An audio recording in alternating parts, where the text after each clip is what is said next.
नमस्कार. पूर्वीच्या काळात घरात मुलीचा जन्म झाला की आईवडिलांना तेवढा फारसा आनंद होत नसे जेवढा मुलगा झाल्यावर हो होत असे. कारण मुलाला वंशाचा दिवा, तो आपलं वंश चालवणार म्हणूनही होतं.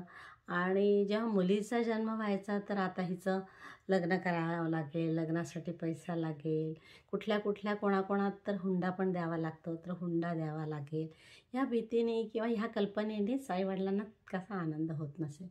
पण आता काळ बदलला आहे. आता मुलगा मुलगी ह्या काही फरकच राहिला नाही. पण तरीही त्याच्यानंतर हुंडाबळीवर कायदा आला आणि जवळजवळ ही हुंडाबळीची रीत जी होती ती बंद झाली असंच वाटत होतं.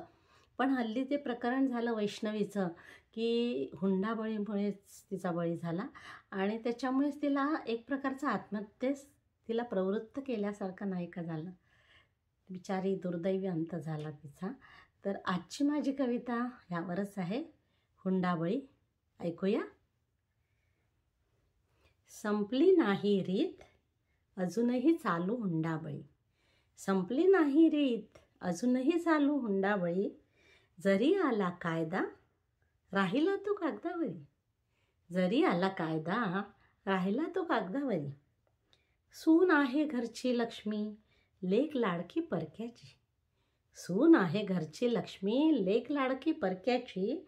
आपली लेक समजून कदर व्हावी भावनांची. आपली लेक समजून कदर व्हावी भावनांची. आई वडील विश्वासाने धाडतात सासरी लेकीला. आई वडील विश्वासाने धाडतात सासरी लेकीला. सासरचे मग पैशासाठी छळतात खूप तिला. सासरचे मग पैशासाठी छळतात खूप तिला.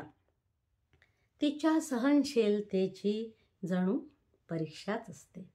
तिच्या सहनशीलतेची जणू परीक्षाच असते. असह्य होतात यातना तेव्हा मृत्यू जवळ करते.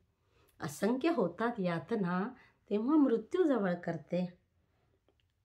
इकडे आड तिकडे विहीर अशी होते तिची स्थिती. इकडे आड तिकडे विहीर अशी होतेच तिची स्थिती. सतत मनात हुरहुर अन हुंडाबळीची भीती. सतत मनात हुरहुर अन हुंडाबळीची भीती. हुंडा देणे हुंडा घेणे दोन्ही आहेत अपराध. हुंडा देणे हुंडा घेणे दोन्हीही आहे अपराध. आत्मबल वाढवा स्वतःचे, करा हुंड्याला विरोध. आत्मबल वाढवा स्वतःचे अन करा हुंड्याला विरोध. एकच सल्ला देऊ लेकींना, नका संपवू आपले जीवन. एकच सल्ला देऊ लेकींना, नका संपवू आपले जीवन. अशा नराधमांना शिकवू चांगलाच धडा आपण. अशा नराधमांना शिकवू चांगलाच धडा आपण. कविता आवडल्यास लाईक, शेअर, कॉमेंट्स करा आणि चॅनलला सबस्क्राईब करा. धन्यवाद.